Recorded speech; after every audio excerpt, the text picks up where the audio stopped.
This is Think Tech Hawaii. Community matters here. Guys, and we're back live here in Think Tech Studios. I'm your host, the Prince of Investing, coming to you guys live all the way from Denver. I know it's kind of crazy, right? Yes, I'm in Denver, Colorado, but we're shooting live in Honolulu, Hawaii.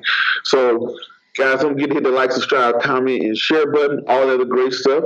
Follow us on Think Tech Hawaii, or you can follow us right here on the Prince of Investing / the Investor Show. But as always, guys, I don't have a lot of time, and I definitely know you guys don't have a lot of time, so we're going to jump straight into it. Now, one of the things I want to mention today, as you guys see in the description box, we're going to be talking about, should I buy Bitcoin? Because as we all know, Bitcoin has been going crazy, especially last week when I thought of this topic. It was at its all-time high. It hit its all-time high around about 20,000 or something like that per coin. Then 6 days later, it hit its not an all-time low, but it had like a 40%, 50% drop, where it flashed down to $10,000 and it went up to $14,000. And the last time I looked at it today, it was at around about $16,000, 14, 15, 16,000. So very volatile. And when I say volatile, I mean by it goes up and down. Now, the thing to think about that is when you are looking at a stock like that, not a stock, but a commodity or an asset class like that that's very volatile. Now, some people say when you look at it, that's very volatile, it may bring on a lot of opportunities. True. But another thing you may think about is Bitcoin is up 1,900% so far this year. That's why you see it all over the press. That's why you have been getting the news and all that stuff like that. But on this topic, what I'm going to do, I'm going to discuss the question of, should I buy Bitcoin? When would I buy Bitcoin? And I'm going to talk about the pros and the cons. That's my personal opinion. Now, let me throw a disclaimer in here. I'm not some Bitcoin mining expert from around the globe and things like that to where I know exactly what I want. It's kind of ironic. The people that are crazy about Bitcoin and cryptocurrencies now, that they were the same people that was crazy about marijuana stocks about 6 months ago. They don't talk about marijuana stocks anymore, but now it seems to be the new gold rush. Now, 6, 7 months ago, marijuana was a gold rush. So when you're investing, you have to keep a level head and not jump off into the new hot thing and stay steady. Now, one of the things I want to speak on is I'm going to talk about what would have to happen before I will buy Bitcoin or any cryptocurrency. Because as of right now, I hold no direct assets into a direct cryptocurrency, and I will discuss why. Now, the first thing is, should I buy it? I look at it and I say, hey, should I buy this? Should I invest into this? Things like that. Using it as a long-term investment, no. I will say if you're someone who's high risk, short-term, and it pretty much has to be your throwaway money or your lottery ticket money, nothing less than, nothing more than 10% of what your whole asset class is. If you got $100, no more than $10 thrown away into a high risk, short term, very high risk. Because theoretically, Bitcoin today is 16,000. It could easily be 40,000 by next week or by the summer, easy, right? Or it could be zero. Same thing. Think about it. You lose 50%, then back up 30% just that fast in a week's time frame. Very volatile. So something that is very high risk. If you're very high risk, money that you plan on throwing away that you can lose, I would say yes. I would probably look into Bitcoin. Here's why. One is we always know new things come along in society. What I do like about cryptocurrencies and Bitcoin, the reason why I say Bitcoin, because it was the first currency in 2009. Now, when I look at myself, and I look at society, how we spend money, it has changed over time. So for prime example, the way we buy things and consume things have changed. First thing being is when, look at the way we use money. I could send you money right now just with your email address. You can put away your cash. You can put away your credit card, go out. Well, not necessarily your credit card, but you can put away your cash, take your dollars, leave them at home, and you can go out and buy gas, and you can go out and buy gas. You can go shopping, have a nice dinner. You can pretty much essentially live without cash these days. Whereas you talking about 50 years ago, that would probably been impossible. I'm 33 years old now. When I was younger, my parents mostly used checks, handwritten checks. Now, you guys probably don't know what it is, but a lot of people used to use checks. Now, you don't see people use checks that much no more. Now, you see people use plastic. So, with people using plastic, credit cards, what I mean by that, times have changed. People was using credit card. I mean, people was using checks, and then with the credit cards. Now it's to where I can send money across the globe just via an email address, or you can send me money just with my email address. So this paper form of money, I don't see it being around too much longer in the future because it's just technology. We evolve. We're humans. That's what we do. And I can see us evolving into a digital currency. That's what half of us are right now. 90% of, how often do you go to the bank? Everything you can drive and go into the drive-through, you pretty much can do with a machine or at home. So most people will only go to the bank for very few rare occasions. So that's one thing. I do see us moving into a digital currency. How does that form into something being good? As we know, cryptocurrency is a digital currency. So when I look at that being a digital currency, I start to realize and say, hey, well, the world is kind of evolving into a form of digital currency. Now, I'm not saying that it's Bitcoin. I'm not saying it's Litecoin, Ethereum, or whatever, but I can see us using a digital currency. I don't see us in the future walking up to some big refrigerator, big blocky ATM drawing out cash. That's not where I see us going in the future. So that's one thing. I do see us moving into a digital currency. So, hey, that is a good thing for me. Another good thing is the technology that is behind cryptocurrency. Something I hear people get confused sometimes. The difference between blockchain and Bitcoin. There is a difference. Bitcoin is a currency that utilizes blockchain. Blockchain is the technology. Now, Bitcoin, not Bitcoin, but blockchain, I'm very convinced into blockchain that is revolutionary, that is going to eliminate a lot of jobs. It is a way of the future. What is blockchain? I give you a very elementary way of thinking of blockchain.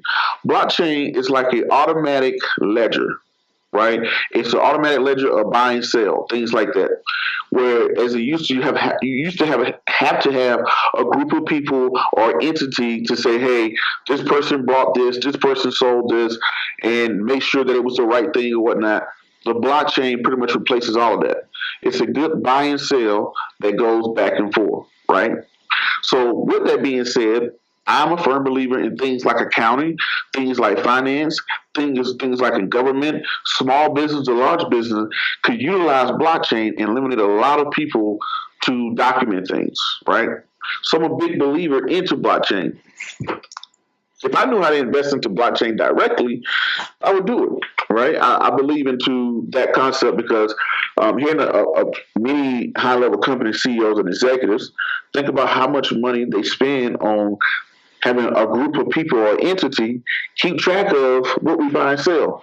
For prime example, when you go swipe your card, your Visa, MasterCard at Starbucks, and it goes to your bank account, and it takes out the money and leaves a transaction, it takes out the money, puts the money in Starbucks, takes out of your Bank of America account.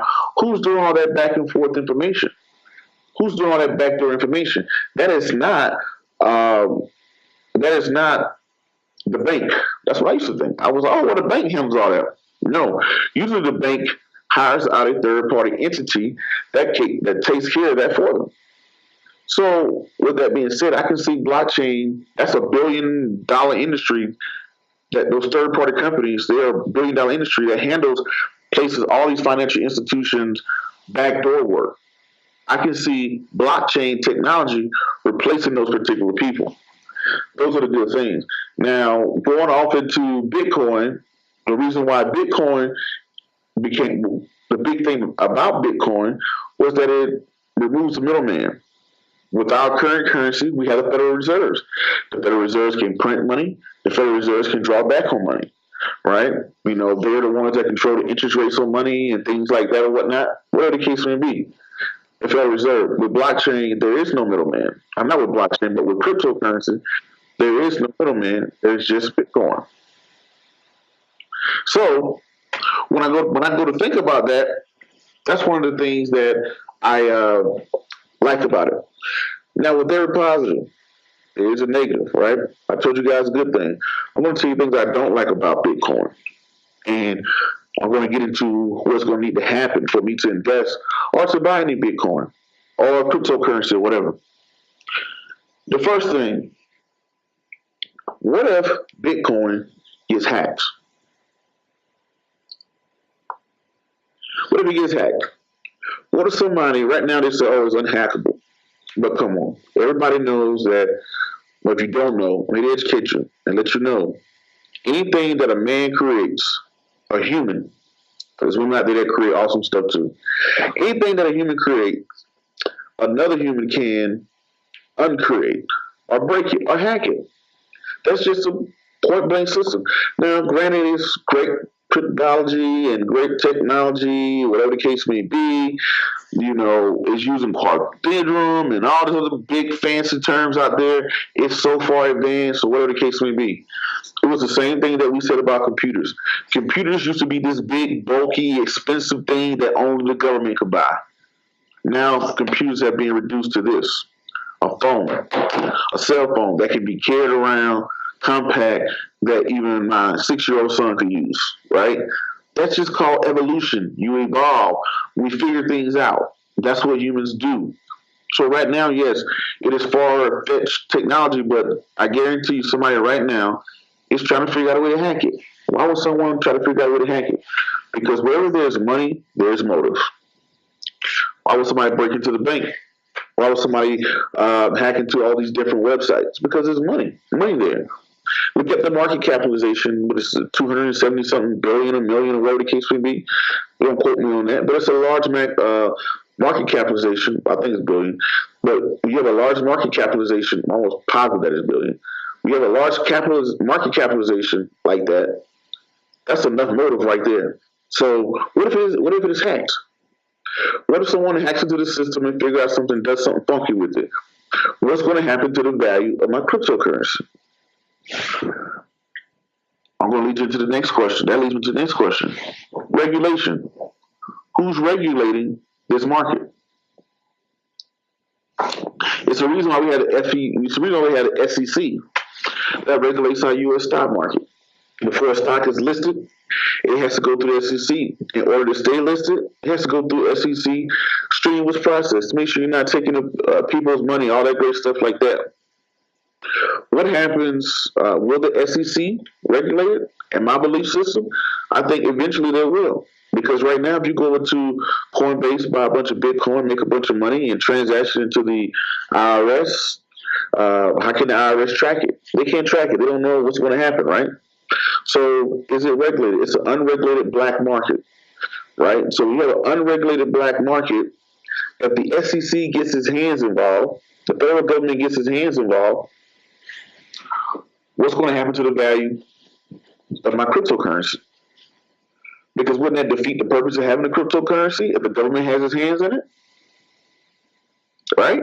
If the SEC gets saying, hey, you can do this, you can do that, and put all these regulations on it, what's going to happen to the value? That's my second concern. Another concern, looking at the competition. There are thousands of cryptocurrencies. You heard of Bitcoin, you hear Litecoin, you hear Ethereum, you hear Razzle, Dazzle, and I'm not even speaking at probably the 100 that was created today. I know people that are buying Bitcoin right now. So when I look at this, when I look at people that are buying, not buying, I mean creating their own cryptocurrencies. If someone can go out and mimic what I'm doing and create what I'm doing, what's the real value of what I have? Right? So there's thousands of them out there. How can I possibly pick the right one right now? It's like picking a needle out of a haystack. The only one I would trust, like the Jordan Buffett, the Wolf of Wall Street, said when he came onto the show about a month or so ago, he was like, the only cryptocurrency I would trust right now is Bitcoin because it was the first, and since that it's the first, it's probably the most reliable. But there literally are like thousands of cryptocurrencies out there. How can I pick the right cryptocurrency at this point? What's the difference between Litecoin, Ethereum, Ripple, Razzle, Dazzle, whatever the case may be. I can't even name them all. There's so many out there. So right now, when you're picking out Bitcoin, you're saying that you're smart enough and you have the edge over everybody else that's in the marketplace. Do I feel like I have an edge to pick Bitcoin over other currencies? No. That's another thing. Gold versus Bitcoin. When I look at gold, people say, hey, well, the dollar's a fiat currency. It's correct. The dollar's not backed by anything. That's correct. The only thing that backs the dollar is the U.S. government. The U.S. government says, hey, I will honor this promissory note. And since the U.S. government has a pretty good high credit rating, people trust the U.S. government. They use the dollar. If I saw a dollar on the road today, I know I can go buy a particular thing, right? So I can go buy goods or services, essentially. But right now with Bitcoin, some people say it's supposed to be a currency. And by being a currency, you see ATMs pop up all over the globe. You have ATMs, you got different places that are accepting Bitcoin.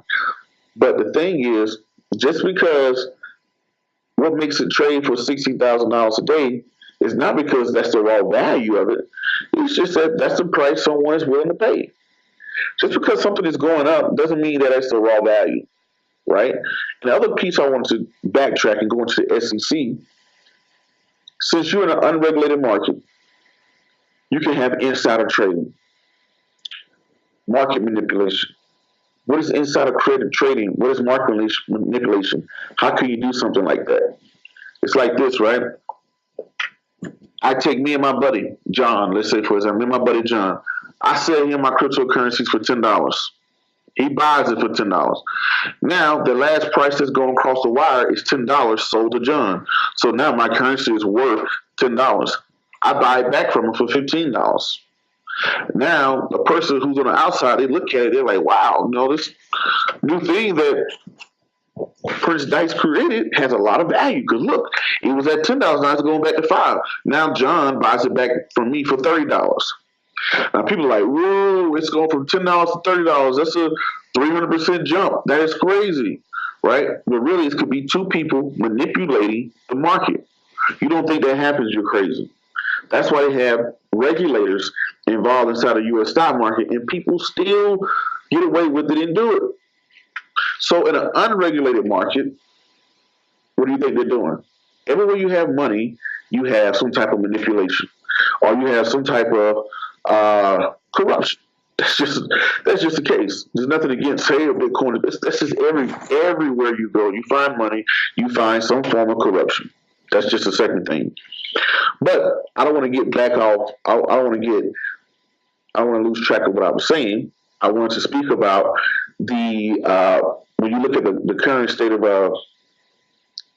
gold, which is a commodity. Guy made a good point. Hey, Prince, so what's the difference between gold and what's the difference between Bitcoin? And the difference is when you say gold is a commodity, Bitcoin is supposed to be a currency. I don't see anybody buying it to, hey, I want to get these coins so I can go buy dinner tonight. Most people are treating it like a commodity. And you want to say it's a commodity? Great. People are just getting it and they're herding it away, right? So when you look at that, if it is a commodity, the thing of what makes gold a commodity is a precious metal. The word precious gives it, hey, I just can't go outside in my room and manufacture a piece of gold, right? That I know of, So gold is a rare commodity. It's a point of gold, a metal, or whatever the case may be, that has some type of value. People use gold for a lot of things. Somebody just didn't pick this random stone. It was used for a lot of things back in the day before it became a currency. You used to have gold chips, and you can melt it down and turn it into the Federal Reserve. You had a little value with it. Dentists was using it for teeth. Science people was using it for all type of things. But it was a rare commodity. It was a stone that we decided we could do something with. Bitcoin, what is it backed by? What is giving Bitcoin its value besides someone right now is buying it for $15,000 a coin? Now, which is going to lead me into my second part. When regulators come in, what I was speaking about with the SEC, if the regulators come in, the government comes in, And the government says, hey, about this Bitcoin madness, this is what we're going to do now. We're now going to create our own Bitcoin.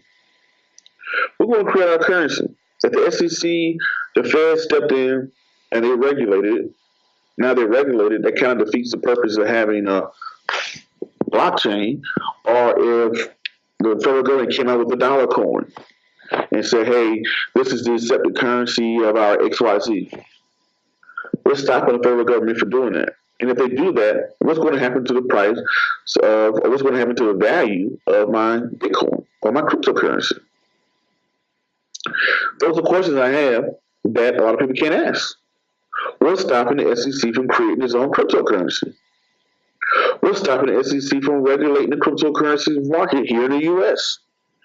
If it does market here in the U.S., what does that mean? If the SEC markets, wouldn't it completely like devalue my cryptocurrency? Right? Wouldn't it devalue my cryptocurrency? If I went ahead and just threw my money right into, if now that it's not needed, or if the government created their own, or what happens to the other 1,000 out there? Those are questions. Now I'm going to get into the next one. What's going to happen? What needs to happen to Bitcoin and cryptocurrencies before I will buy? Right now, I look at cryptocurrencies as a haystack. Do I believe in digital currency? Yes. Do I believe in blockchain technology? Yes. But out of the 1,000 cryptocurrencies out right now, how can I or you legitimately pick the right 1, 2, 3, whatever the case may be? I don't know. But for me to do this, I heard it's coming around the corner. I heard it's about to come out. If there was an ETF, if there was a mutual fund, or whatever you want to call it, that went back and said, hey, you know what we're going to do? We're going to create an ETF we're going to bottle all these currencies together, just like ETFs do, and you can purchase all the cryptocurrencies up under one stop. Now, I know it's something out there like that. JBTC, there's some other cryptocurrencies out there, but they're not exactly what I'm looking for at this point. If you can bottle all the cryptocurrencies, then that's what's going to happen for me to want to buy. Because the thing about it is, why would I try to pick a needle out of the haystack when I can just pick up the whole haystack, right? Why majority of my portfolio is S&P 500? The reason that is the S&P 500 is because it gives me 500 companies. I'm not here trying to pick an individual stock that I've never heard of, that I read a newsletter on, or a coworker told me, or a friend told me, or something that I read on a media outlet that said, hey, you should go out and buy this particular company. No, I'm using companies that I know is the S&P 500. That's the top 500 companies in the U.S. I always use this analogy. 20 years ago, Blockbuster didn't seem like a bad investment. Now today, it doesn't look too hot, right? Why doesn't it look too hot? Because evolution. Blockbuster didn't evolve with time, and when it tried to evolve with time, it was too late. But if I have the top 500 companies in America, I'm fine anyway. So I don't know. Ethereum might be the next big thing. Ethereum. Bitcoin Cash could be the next big thing. Bitcoin. Whatever currency that's out there, and the ones that's being created, the next one that jumps in, or whatever. They could be the big thing. I don't know. But until that happens, I can't try to go out and pick one. So when I go back and I look at the whole situation, I spoke about it. Should you buy it? We're going to do a recap. Should you buy it? Only if you're high risk, short term, no more than 10% of what you have in your assets. When would I buy in particular? Probably when you have an ETF or mutual fund that gathers the whole industry as a whole. Just like I could go buy the real estate industry, or I can invest in the real estate industry, I can invest into the automobile industry, all retail industry, all type of things, right? So the next thing is, that's when I will buy. What are the good things? It's a digital currency. I believe the world is moving closer and closer to a digital currency, just the way we are evolving. Why we carry back these paper dollars, and most people are accepting cards, some of them are accepting cryptocurrencies. So I can see us moving to a digital currency. Another good thing, blockchain technology, the juggernaut, that's going to change change the way we live in a lot of aspects. It's going to kill a lot of jobs. A lot of jobs are going to have to move, right? So blockchain technology, that's what I like about it. Now the things I don't like about it, can it be hacked? Government regulations, the thousands of coins that are out there. How do I know the government won't create its own coins? Then on top of that, another big one that I left off and originally, looking at the stock market returns. Right now, the S&P 500 is up about 20% just in 2017 alone. And last year, I want to think it went up 16%. So when you're getting 16%, 20%, that's not bad of an investment. Now, why would someone who's getting 16, 15, 20%, why would they jump off into the next hot thing just to get 1,000%? So if your portfolio is up right now to 15%, 16%, or something like that, why would I try to jump off into the next or the new hot thing? Why? The reason why a lot of investors are not jumping into Bitcoin because the U.S. market is doing so well. Another thing is Bitcoin started in 2009. Bitcoin started in the bull market. How will Bitcoin act in a bear market? How will it act in the next market crash? Those are questions that I have. Right? We don't know. It may skyrocket in a market crash. It may replace gold or skyrocket. Then on the reverse end, it may collapse. You just never know. Those are questions that I have with Bitcoin. So with that, I give you guys, should you buy? When will I buy? Gold over Bitcoin, gold and Bitcoin, hacking it, stock market returns, government regulations, and also the thousands of competitions out there. I gave you the good things. And then there's a lot of people that are Bitcoin mining. I don't want to get too far from Bitcoin mining because I know a lot of people do that to make money. Something that's not my field. I'm not 100% on that. May bring on a guest in the future to speak more about that. But, hey, that's my take on it. That's my take on it. But should I buy, when I buy, the pros and the cons, and what happens for me in order to buy. I hope that helped you guys out. Hope you guys take away something from that. I'm going to go ahead and close out here. Thank you guys for tuning on. This is the Prince of Investing. I'm your host, Prince Dykes, coming to you guys each and every week here on Hawaii. Don't forget to hit the like, subscribe, comment, and share button. Check us out on YouTube, Facebook, podcasts, all of the great stuff. Until you hear me do that again or say anything like that again, I kind of messed up my closing there a little bit. But peace, be safe, I'm out, and thank you.